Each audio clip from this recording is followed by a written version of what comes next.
네. 계속해서 검찰개혁 관련해서 질의하겠습니다. 이재명 대통령의 대선 공약이 수사기소 분리였고 후보자께서도 동의한다고 이렇게 말씀하셨습니다. 사실은 문재인 정부에서도 대선 공약이 수사기소 분리였습니다. 그렇지만 수사기소 분리는 그때 달성하지 못했습니다.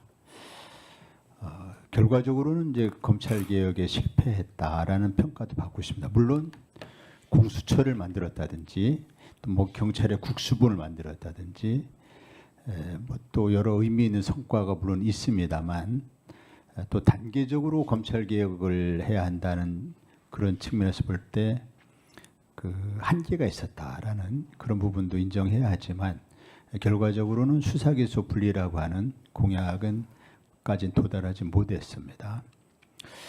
지금 검찰개혁에 대해 관심이 있는 분들은 이재명 정부는 절대 실패해서는 안 된다. 문재인 정부의 실패 결과가 윤석열 집권이라고 하는 아주 참혹한 결과를 빚었기 때문에 이재명 정부는 절대 실패해서는 안 된다라는 부분에 대해서 많이들 기대도 하고 우려도 좀 하고 계십니다. 그런 시각에서 좀 질문을 드리겠습니다. 문재인 대통령 시절에 검찰개혁 실패한 가장 큰 원인은 골든타임을 놓쳤다. 이런 지적입니다. 즉 초기에 적폐청산이 불가피했었죠. 그 적폐청산 시대적 과제였기 때문에 불가피했고 적폐청산을 당시에는 검찰 손에 맡길 수밖에 없었다.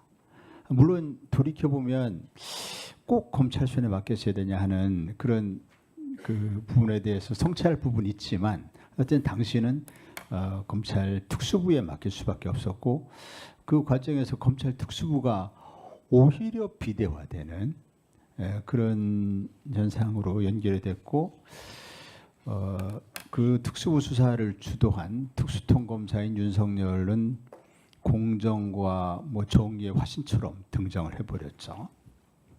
그러다가 윤석열은 살아있는 권력을 수사한다면서 직접 대통령의 인사권에 도전해가면서 직접 청와대를 겨냥하고 수사 대상도 아니고 수사권이도 아닌데 툭하면 압수수색한다고 그러면서 살아있는 권력 수사한다.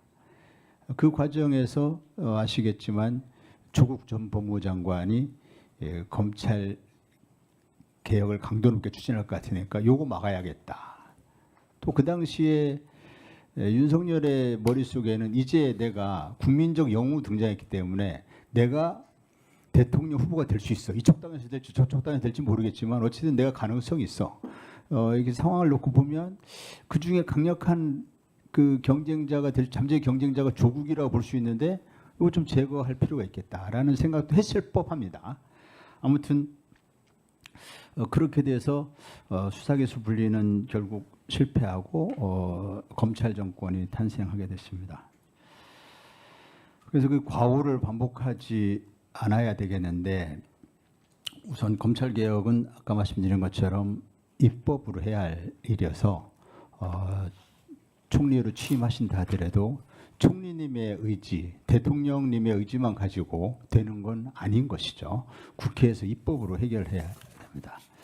그 입법을 언제까지 마무리 지을 것인가에 대해서 국회에서 또 역시 많은 논의가 필요하고 국회에서 해야 할 일이지만 입법 후에도 또 유예기간, 시행까지 유예기간을 좀 둬야 한다. 이게 큰 변화이기 때문에 그러면은 1년에서 1년 반 정도 좀 시간이 걸리지 않을까 이렇게 보는 것이죠. 그 사이에 이제 정부에서 해야 할 일이 아까도 말씀드렸지만은 비입법적인 사항들, 시행령, 시행규칙, 예산, 인력, 직제 등에 대해서 아주 단호하게 또 신속하게 개혁 작업을 해야 한다 생각합니다. 후보자님 기억하시지만 21대 국회에서 그 검찰 직접수사 범위를 6대 범죄에서 2대 범죄로 줄이던 과정 기억하시죠? 네. 21대 국회 끝날 때쯤에 이렇게 했고 그 당시에 박홍근 원내대표, 국민의힘 권성동 원내대표 합의안도 기억하시죠? 네. 네, 그 박병석 의장님 주재로 했던 합의안 네. 기억하실 겁니다. 그 당시 검찰청법 개정안 또 합의안의 취지는 검찰의 수사권을 대폭 축소하는 것이죠, 맞죠? 네. 즉 예전에 부경공선 방대로간 6대 범죄에서 부패 경제 2대 범죄를 줄이는 네. 그런 대폭 축소하는 거였습니다. 그런데 윤석열이 집권한 이후에 한동훈 법무장관이 사실상 시행령을 통해서 직접 수사권을 다 부활시켰습니다. 아시죠? 다 네. 사실상 다 부활시켰습니다. 그 부활된 수사권을 가지고 문재인 정부 전 정권 인사 수사에 나섰어요. 대표적인 예가 서훈 전 국가안보실장을 직권남용으로 수사했고 송영길 전 당대표를 정당보 위반으로 수사했고 이재명 대통령을 위증교사로 수사했습니다. 이게 다 그 국회에서 만든 입법인 그 부패 경제로 수사권을 축소한 그러한 입법 취지가 그대로 살려졌다면 검사가 직접 수사할 수 있는 대상 범죄가 아닙니다. 이 직권남용, 정당법 등 이것이 또 위증교사 이것이 한동훈이가 늘려놓은 한동훈 장관이 시행령을 통해서 늘려놓은 것이지 국회 입법 취지대로 부패 경제 한정하면 수사할 수 없는 범죄들입니다. 그렇다면 너무 당연한 이야기인데 후보자님이 총리로 취임하시면 이런 위헌 위법적인 시행령부터 당장 바로잡아야 되지 않겠습니까? 이거 어떻게 생각하십니까? 굉장히 맞는 지적이라고 생각하고요. 저도 한동훈 장관 시절에 윤석열 대통령 한동훈 장관 시절에 가장 잘못한 일이 시행령 통치라고 생각합니다. 사실상 헌법과 법률을 무시한 것인데요. 그것의 후과를 바로잡는 개선 작업이 반드시 필요한데 제가 관심이 있어서 한번 그냥 이렇게 개인적으로 살펴보니까 생각보다 상당히 많더군요. 그래서 그런 내용들에 대해서 국회에서 또는 각 당에서 잘 검토해 주셔서 진행을 우선 해주시면 좋을 것 같다는. 네, 시행령은 대통령과 법무부의 영이기 때문에 정부에서 할 일입니다. 아니 그렇습니다. 그런데 이제 그 부분들에 대해서 의견들을 조금 더 이렇게 모아주시면 훨씬 더 좋을 것 같고요. 예. 그런 것들을 포함해서 당연히 시행령은 정부에서 할 일인데 그 각각에 대해서 내용들이 많기 때문에 그런 지적도 굉장히 유의미할 것 같아서 제가 말씀을 드린 것입니다. 정부는 정부 차원에서 바로 속히 이렇게 개선하고 원상으로 가야 될 부분들에 대한 검토를 시작해야 한다 이렇게 생각합니다. 아니, 제가 말씀드리는 것은 이제 법을 바꾼 후에 시행령을 말씀드리는 것이 아니고 법을 바꾸기 전에. 그러니까 지금 있는 시행 그 말씀을 드린 겁니다. 예, 현재의 법은 부패와 경제가 검찰의 직접 수사 대상으로 되어 있습니다. 지금 한동훈 장관이 시행령으로 모든 범죄를 늘려놨습니다. 부패, 경제 모든 범죄 넣어버렸거든요. 이것은 즉각 바로잡아야 되지 않아요. 이것은 대통령과 저 건에 대해서 지금 딱 저 사안에 대해서 말씀하시는 것이죠. 제가 말씀드렸던 것은 시행령으로 이렇게 했던 부분들이 여러 개 있어서 저는 그걸 전체를 말씀드렸던 것인데요. 지금 지적하신 그 부분은 우선 바로 잡아야 되지 않느냐고 말씀을 주신 것이라면 그렇게 이해하면 그 문제는 속히 검토를 해야 한다 이렇게 생각한다는 말씀을 드리겠습니다. 시행령 통치 전반에 대해서 예컨대 그 행정부에서 위임입법의 범위를 벗어난 그런 시행령에 대해서 국회가 이걸 어떻게 바로잡을 것이냐 이 부분에 대해서 말씀드리는 게 아니고 이해했습니다. 정부가 이 형사소송법 검찰청법 개정안 부패 경제로 줄여놨는데 이것을 그 입법 취지의 정면으로 역행하게 늘려놨단 말이죠. 이건 그래서 위헌 위법한 시행령이 된 것이죠. 이거는 바로 정권이 바뀌었다면 바로 즉각 바로잡아야 한다고 생각합니다.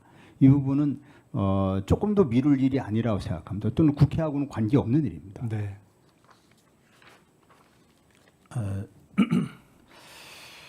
이제 그 마지막으로 이제 그 부패 경제로 대폭 수사 범위를 줄여놨기 때문에 이에 수반돼서 인력과 예산이 또 줄여야 됩니다. 인력과 예산 이것도 정부가 해야 할 일입니다. 근데 예산은 이번 금년 예산부터 이것이 줄어야 됩니다. 그래서 이번에 정기국회에 제출되는 정부의 예산안부터 이 수사 대상이 그만큼 줄었기 때문에 수사 예산을 줄여야 됩니다. 지난번에 안 줄였습니다. 지난 정부, 윤석열 정부 이거 줄여야 되고 인력도 줄여야 된다. 일이 줄었는데 왜 인력이 그대로 있는가? 이 부분에 대해서도 인력과 예산 어떻게 줄일 것인지 이건 정부가 즉각해야 하는 거죠.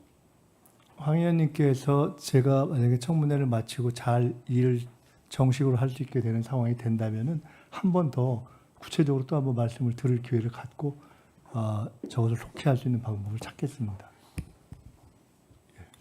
황은하 의원님 수고하셨습니다.